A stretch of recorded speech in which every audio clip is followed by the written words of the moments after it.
Like, man, we set all this up just to show them this.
Can we get some of you guys to fill in the seats kind of here so it looks better for media?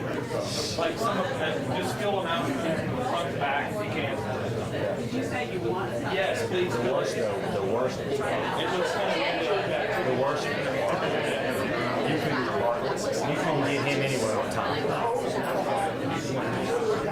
And then he would you would give him his nose, and after 3 minutes he would be and we'd be like, dude, where are you going?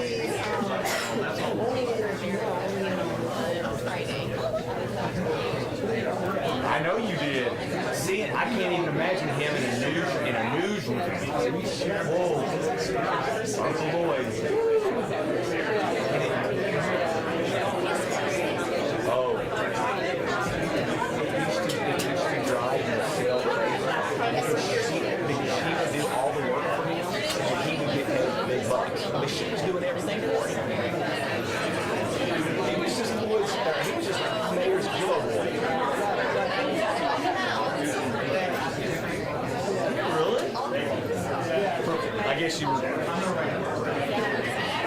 the first couple of years.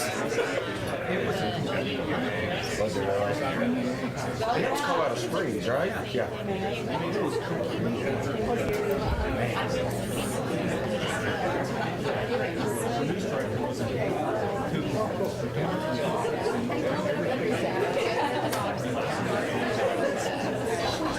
Now, was he a news director? He was news director. Okay. How long was he news director?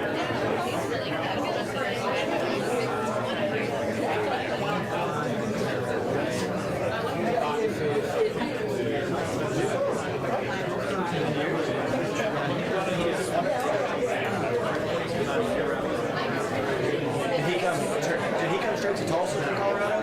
No.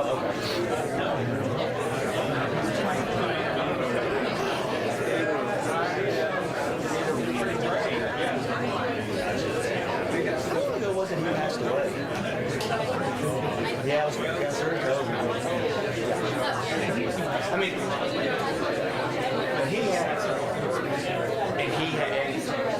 he had some health issues too already, and then that COVID just,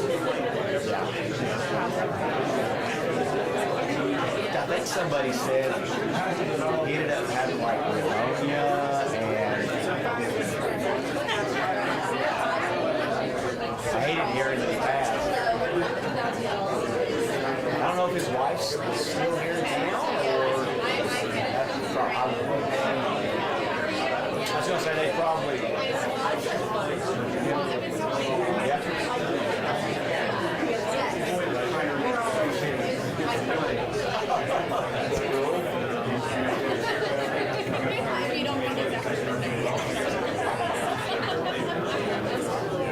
Yeah, he was a doozy, all right.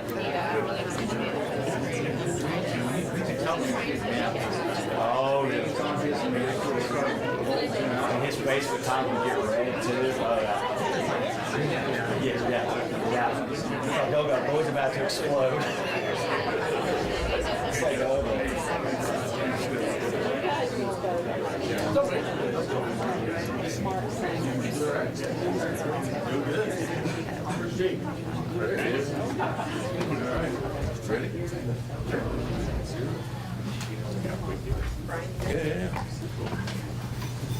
Ready?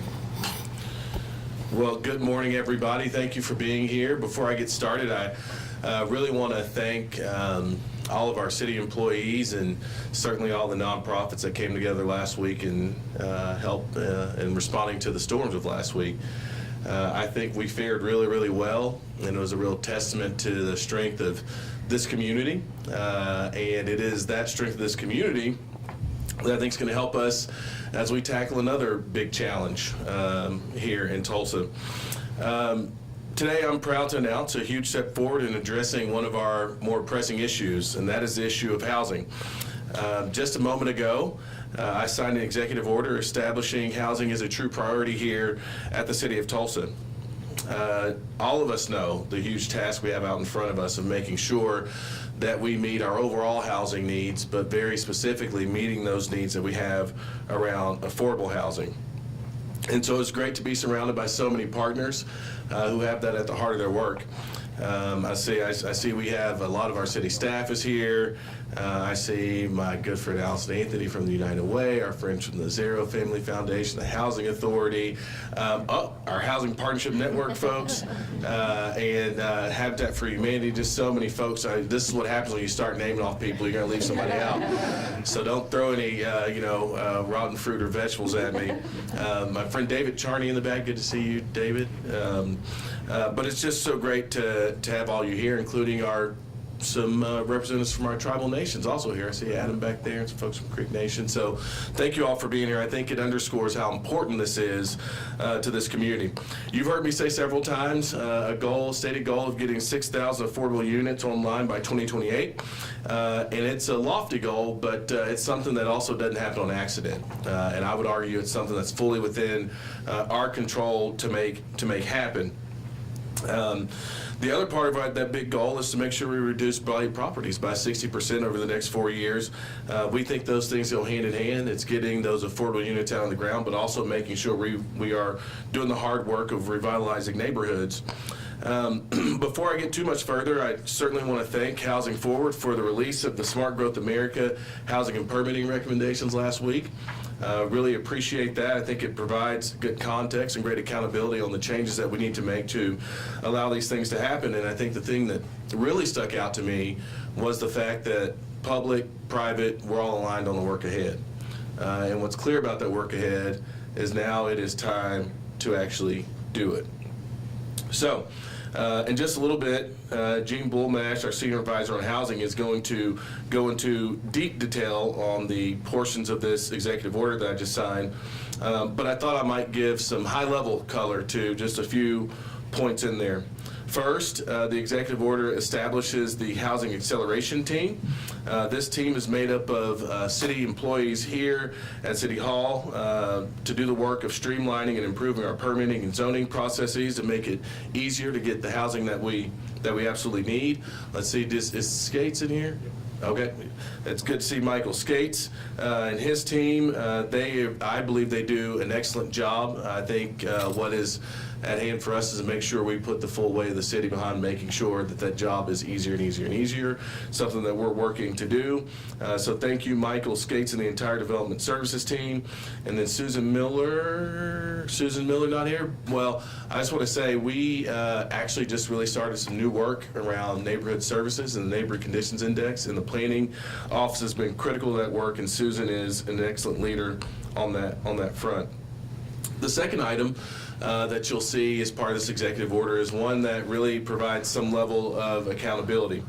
That is a new housing permitting tracker that we're going to release publicly. We're working on getting it into a format that's easy to understand, but also gives citizens the opportunity to see how we as a community are performing against that 6,000 number and frankly that 13,000 number overall. As you all know, I'm very big on accountability. But I also think it provides us all with good understanding on what's working, what's not working, what we need to improve, and how do we get better. I think all the work out ahead of us is just us being honest, holding ourselves accountable, getting to that 6,000 number and beyond, and that's what we're focused on. And that tracker is going to be a great way for all citizens to understand exactly how we're getting there. The third part of this executive order is the creation of a community builder pilot program. This program actually encourages housing rehabilitation by offering incentives to developers who are transforming vacant and abandoned properties into usable housing. This is a win-win, I think, for everybody. So when we think about that blight goal and we think about the affordable housing goal, this is where those two things intersect. And the last of kind of the four things this does is a two-parter, and it relates to the money approved through the Improve Our Tulsa 3 program. The first is a request for information that will be released soon. It's going to help guide our funding decisions for that program. It's actually going to help us determine and get more information on possible bond issuances. And then the second part of the Improve Our Tulsa portion of this anyway revolves around the $75 million overall that Tulsa's approved just several months ago. Here this spring, we'll roll out a plan, and my goal has been to get the experts here at City Hall and partners to give us the best way to do this. They will then send that over to those of us who make political and budgetary decisions to see how close we can stick to what the experts say. So what I want citizens to understand is what we're working on right now is not something that was the mayor's idea or a councilor's idea. It is the very best idea to get the most bang out of the taxpayers' dollars. And that's what we're working on right now. That team is working on that and thinking very much so about the recommendations from the council through the resolution they passed last year. But this really is going to dig deep into how do we actually fund those categories that the council outlined in their resolution.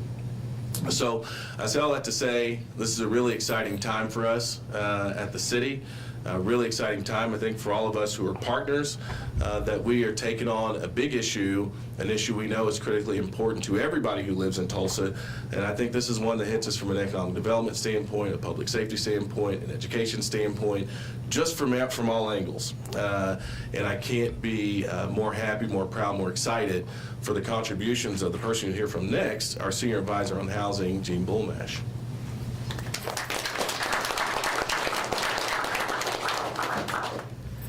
Thank you, Mayor. Thank you all for coming. I couldn't agree more that it's exciting, a little bit stressful, but exciting.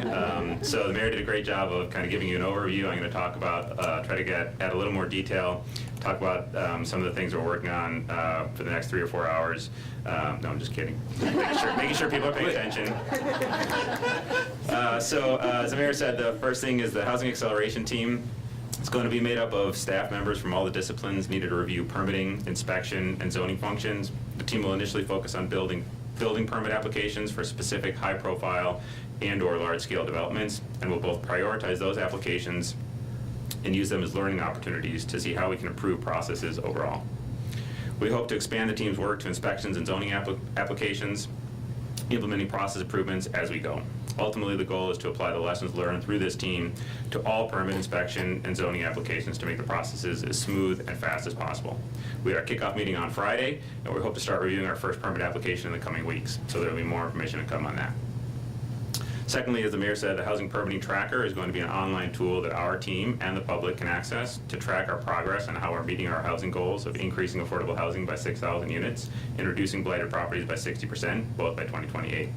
The metric we'll use will be issuance of building permits and certificates of occupancy. We're excited to have that in the works, and we hope to have that rolled out this spring. The Community Builder Pilot Program is something the city's been working on for a few months already. In December, city staff met with a group of stakeholders to start refining strategies for implementation. As we move forward, we'll have additional stakeholder feedback sessions to ensure the program is aligned with our need for more housing. We're looking at the potential for a substantial reduction in permit fees and fast-track permitting for specific properties, with the goal of working with a few developers with large portfolios of vacant and/or blighted properties. We want builders to be incentivized to bring those properties back into productive use and ideally create more affordable housing. We'll have a more formal rollout of that program this spring as we iron out the details. And if successful, we may expand the program in the future and/or apply lessons learned to other situations. As the Mayor said, the last 2 items relate to the Improve Our Tulsa 3 program. We're working on a request for information, or RFI, to help us learn more about the scope and type of applications that may be submitted requesting funding from the program. The RFI will assist us to better determine if, when, and the amount of bonds we may want to issue. And as you remember, in November, the City Council approved target allocations, or categories, for how the IOT3 housing funds should be spent. Those categories included funds for housing grants, investment, acquisition, infrastructure, preservation, and rehabilitation. If we decide to issue bonds for some of the funds, the RFI will help us determine which categories to fund first to better match developments and get the dollars spent as quickly and efficiently as possible. Finally, as the Mayor said, our team has been working over the last several months on what the IOT3 implementation will look like in practice. We've been researching what other cities have done with similar funds, lessons they may have learned, and the nuts and bolts of exactly how the funds will be administered and the money spent to best help us meet our housing goals. As we continue that process, we'll work with City Council and the development and philanthropy communities and present regular updates. And as the Mayor said, there are a lot of things going on in the housing world, and I'm really excited to be part of the incredible team that's making this happen. Thank you. Back to you, Mayor. As I do often, I made one mistake when I started. I introduced a lot of folks, but I forgot to introduce 3 very important people who are also here. You all are VIPs, by the way. But I did want to make sure I introduced our Deputy Mayor, Crystal Reyes, who's in the back over there. Thank you, Crystal, for being here. Counselor Administrator Sarah Davis, who's right here. Thank you, Sarah, for being here. And then our City Auditor, Nathan Picard, who's also here. Thank you all for being here. I really appreciate it. Are we doing questions from up here? Yeah. So with that, I'll take any questions you have. Or actually, Gene will take your questions. Let me get that right. Any immediate questions? I have one. So will that $75 million from the Improve Our Tulsa, will that be used to fund some of the executive order priorities when it comes to the housing permitting tracker, all of that stuff? How will that be funded? That's to be determined yet. As I said, the council approved categories or buckets on how that can be spent, and we're still trying to figure out the best way to do that. So to be determined. Yeah, and then from on the tracker standpoint, the tracker will actually be up this spring, and that won't be a Improve Our Tulsa funded deal. That'll be something that we'll fund in the budget here. So I'll hand Max. You have Max. Yeah, did you have a question? Yeah. Mr. Mayor, when you were running during a mayoral forum, you said that NIMBYism is a real thing. Yeah. And I was wondering, when it comes to affordable housing, how are you hoping to tackle that, especially with this now? Yeah, so we've actually, part of the neighbor condition index work we're doing right now, the rehab of some of the blighted properties, but I think the other part of it is just us having honest conversations with citizens across this community. I mean, I think the reality is most folks may have a certain perception of what these projects may look like, or some fear of what they may bring. But I believe that these affordable housing goals, these housing goals overall, make us safer, make us more economically viable, and frankly make us more competitive. And I think focusing on that is actually where I think we'll get a lot of buy-in from people across the community. And I'm very excited to have that conversation with Tulsans all across town. I think what people are going to find is the opportunity that they have now to participate, like we all are here, in what is, probably the great big hill for us to tackle over the next 4 or 6 years. Steph. Could you guys expand a little bit on the blighted properties? Is that rehabbing them? Is that tearing them down and building something new? And how do you determine which ones are inhabitable? Yeah, so it can mean both those things, right? Some of it is rehabbing structures that with a little bit of work can be brought back online. Some of it is rebuilds. We actually have a piece of legislation that's rolling through the state capitol right now that is meant to help us accelerate our ability to clean the titles on non-owner occupied blighted properties. We've in the past actually had a pretty solid list of some of those properties around town. So what happens oftentimes, this is not every case, but oftentimes what happens is, we have a situation where, maybe there's a couple who have lived here for a long time, they pass on, their kids live somewhere else, and the house kind of sits there, but it's hard to clean that title up. So we're going to really work and prioritize those type of properties. And like I said, some of those are able to be rehabbed, some of them probably have to be torn down. And then would be available to be new builds. Gene, you have anything to expand on? Yeah, I was just going to add kind of to the thing the mayor said before that we're going to work with the property owner, so it'd be case-by-case specifics. Different properties require different things and different ownership structures and situations, so it'll be a little bit of everything. Yeah. Any other? What drove you guys to use executive order to sort of, rehab some of these issues and kind of draw to the next one, as well as when will we start to see kind of results from what you guys are going to talk about? Yeah, you'll see results pretty quick. The Community Builder Program will be launched here in a matter of weeks, I guess. Yeah, so that'll happen pretty quick. The Housing Acceleration Team is effective, I believe, now. So they're starting to streamline those processes internally. The reason why we do this through executive order, because some of it does require us to restructure reporting, restructure departments here at City Hall, and to make it clear that this is a priority. Housing is no longer something that we're thinking about or we're considering. Housing is now primary to what we're going to be doing as long as that I'm in office. We have very clear goals for the next, I guess now, 3 years and maybe 3/4 of a year.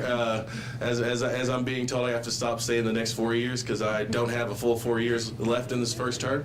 But this is articulating exactly how we're going to get there in a very transparent way for citizens. So if you think about the Housing Acceleration Team, the Community Builder Program, and the Housing Tracker, all three of those things are a matter of weeks, maybe a couple months away, with one being effective today.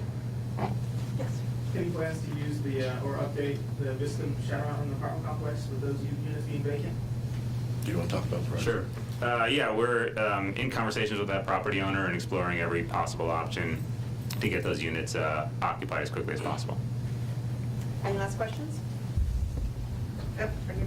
Yeah, I'm just wondering, has there been any discussion about the concentration of affordable housing? You think to Yonkers, New York in the 80s where they were sued because they de facto segregated the populations. Has there been thought as to that, how to tackle that issue? I guess what I would say is we've as a country, probably have learned a lot since 1980. I think, again, I think about to some of the projects that I've seen Habitat do here recently. What the perception of folks when they think about affordable housing is no longer the reality. And just to also underscore, when we're talking about affordable housing, we're talking about teachers.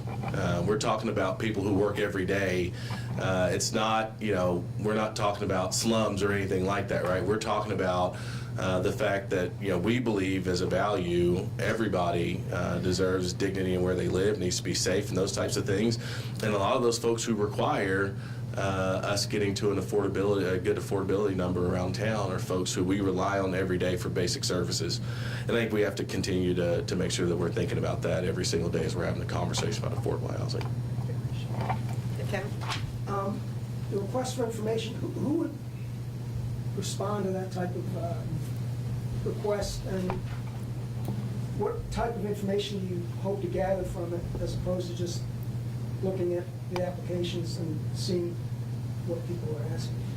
Yeah, so we're planning on sending that out to the development community. So builders, people who have applied for building permits in the past, people who have applied for rezoning applications, subdivisions, things like that. We're trying to get an idea as to what might be on the radar. So as somebody working on 1,000 acres somewhere in Tulsa that's going to need infrastructure, or somebody else working on 500 single-family homes in a different part of the town that might need a grant or a loan. So we're trying to get our heads around what the development community already knows to give us a little preview so that we can decide, again, how we bucket those, or categorize those funds. Any last minute questions? Are repurposing vacant buildings downtown still on the table? Is that something that you're considering? Yeah, I think we're considering everything, and Like vacant off yes, properties in particular? yes. All right, with that, All right. I think that's it. Thank you, guys. Thank you.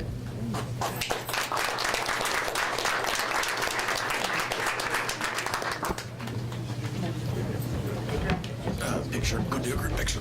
Group picture? Yeah, group picture. Me and Gene? No, we're not.